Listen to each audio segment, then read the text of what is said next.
नमस्कार मित्रांनो, सरकारने आता जो काही डिजिटल रेशन कार्ड काढला आहे तो रेशन कार्ड डिजिटल स्वरूपात आपल्या मोबाईलमध्ये कसा डाउनलोड करायचा ते आपण या व्हिडिओमध्ये माहिती करून घेणार आहोत। तर चला व्हिडिओला सुरुवात करूया।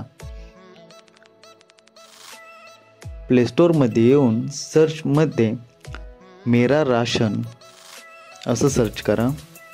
मी आधीच डाउनलोड केला आहे तर ओपन करून घेतोय, अलाउ करा।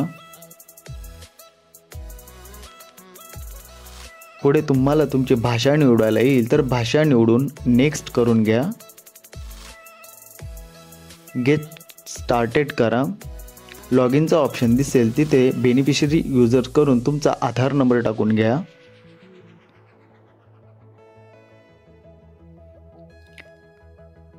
खाली कॅप्चा टाका।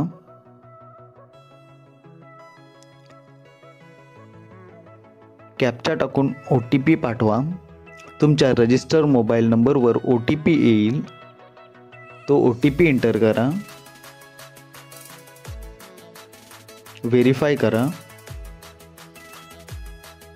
व्हेरीफाय केल्यानंतर एमपिन क्रिएट करायला येईल। 4 अंकी एमपिन क्रिएट करून घ्या।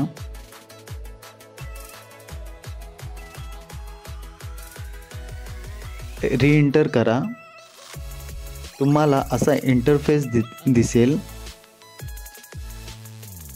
राईट साइड कॉर्नर मध्ये रेशन कार्ड डाउनलोड करण्यासाठी ऑप्शन दिसेल,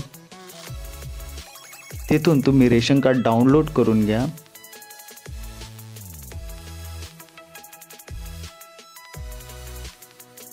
रेशन कार्ड PDF स्वरूपात डाउनलोड होईल। अशा प्रकारे तुम्ही तुमचा डिजिटली रेशन कार्ड डाउनलोड करू शकता। जर व्हिडिओ आवडली असेल तर व्हिडिओला लाईक आणि सबस्क्राईब करा।